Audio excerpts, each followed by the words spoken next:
بسم الله. اللهم لك الحمد حتى ترضى، ولك الحمد إذا رضيت، ولك الحمد بعد الرضا.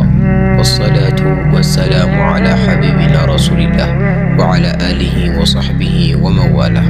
رب اشرح لي صدري ويسر لي أمري واحلل عقدة من لساني يفقه قولي.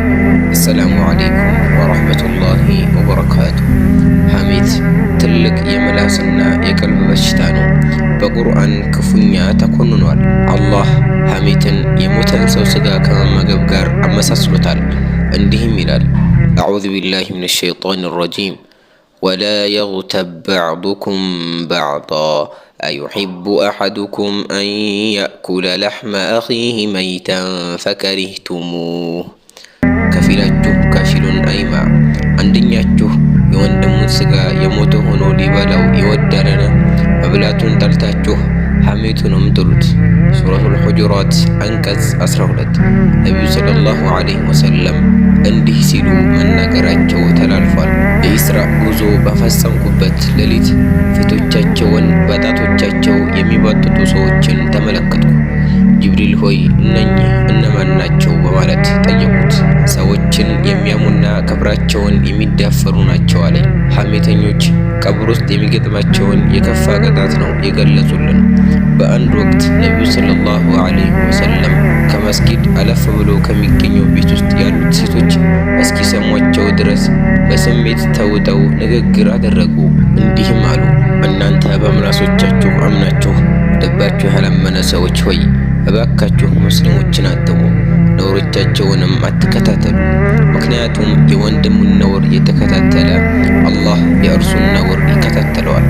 አላህ ነውሩን የተከታተለበት ሰው ደግሞ ከቤት ውስጥ ሆኖ የፈጸመውን ኃጢአት እንኳን ያጋልጠዋል። አቡ ዳውድና ኢብኑ አቢ ዱንያ ሐሜትን የአላህ መልእክተኛ በሚደንቅ አኳኋን ገልጸውታል። በአንድ ወቅት ሐሜት ምን እንደሆነ ታውቃላችሁ? በማለት ባልደረቦቻቸውን ጠየቁ። አላህና መልእክተኛው ሰለላሁ ዐለይሂ ወሰለም ያውቃሉ የሚል መልስ ተሰጣቸው። እንዲህ አሉ፣ ሐሜት ማለት ስለ አንድ ወንድሙ እርሱ የሚጠላውን ነገር ማውሳት ነው። የምለው ነገር በእውነትም ከእርሱ ላይ ያለበት ቢሆንስ የሚል ጥያቄ ቀረበላቸው። የምትለው ነገር በእርሱ ላይ ካለ አምተኸዋል፣ ከሌለበት ደግሞ የሌለበትን ነገር ለጥፈህበታል አሉት። ሙስሊም ዘግቦታል። 3 ተያያዥነት ያላቸው ወንጀሎች አሉ። ሐሜት፣ ቆርጦ መለጠፍ ወይም ቡህታን እና የሐሰት ወሬ ማሰራጨት ወይም ኢፍክ። 3ቱም ወንጀሎች በቁርአን ተዘክረዋል።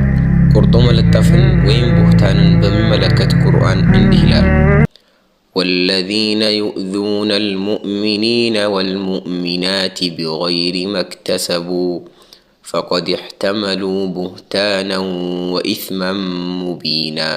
እነዚያንም ምእመናንና ምእመናትን ባልሰሩት ነገር በመዝለፍ የሚያሰቃዩ እብለታንና ግልጽ ኃጢአት በእርግጥም ተሸከሙ። ሱረቱል አሕዛብ አንቀጽ 58። ኢፍክ የሐሰት ወሬ ማሰራጨትም በቁርአን ተዘክሯል። በቁርአን ኢፍክን በማስመልከት 10 ያህል አንቀጾች ወርደዋል። ከሱረቱ ኑር አንቀጽ 11 እስከ አንቀጽ 20 ሐዲሱል ኢፍክ በመባል ይታወቃል። የሐሰት ወሬ ስርጭትን በማስመልከት የተነገረው ታሪክ የሰፈረባቸው አያዎች ማለት ነው። ከእነዚህ አንቀጾች ውስጥ አንዱ እንዲህ ይላል፣ ለውላ ኢዝ ሰሚዕቱሙሁ ظن المؤمنون والمؤمنات بأنفسهم خيرا وقالوا هذا إفك مبين። ውሸትን በሰማችሁት ጊዜ ምእመናንና ምእመናት በጎሳዎቻችሁ ለምን ደግን ነገር አልጠረጠሩም? ለምንስ ይህ ግልጽ ውሸት ነው አላሉ? ሱረቱ ኑር አንቀጽ 12። አላህ በእነዚህ አንቀጾች ውስጥ የኢፍክን ትርጉም አብራርቷል። ኢዝ ተለቀውነሁ ቢአልሲነቲኩም ወተቁሉነ ቢአፍዋሂኩም ማ ለይሰ ለኩም ቢሂ ዒልም ወተሕሰቡነሁ ሀይነን ወሁወ ዒንደላሂ ዐዚም። በምላሶቻችሁ በምትቀባበሉት ጊዜ ለእናንተም በእርሱ እውቀት በሌላችሁ ነገር በአፎቻችሁ በተናገራችሁ እርሱ አላህ ዘንድ ከባድ ኃጢአት ሆኖ ሳለ ቀላል አድርጋችሁ ባሰባችሁት ጊዜ ከባድ ቅጣት በነካችሁ ነበር። ሱረቱ ኑር አንቀጽ 15። ያለብህን አንድ ነውር ለሌሎች ካወራ አላህ የሌለብህን ብናገር ደግሞ ቡህታን ፈጸምኩኝ። ስላንተ የተነገረኝ ወሬ እንዲሁ ባሰራጨሁ ደግሞ ኃጢአቴ ኢፍክ ይሆናል። አላህ ሱብሓነሁ ወተዓላ እኔ በተናገርኩት እናንተ በሰማችሁት የምንጠቀም ያድርገን። ሱብሓነከ አላሁመ ወቢሐምዲክ አሽሀዱ አን ላ ኢላሃ ኢላ አንት አስተግፊሩከ ወአቱቡ ኢለይክ ወአኺሩ ደዕዋና አኒል ሐምዱሊላሂ ረቢል ዓለሚን ወሰላሙ ዓለይኩም ወረሕመቱላሂ ወበረካቱሁ።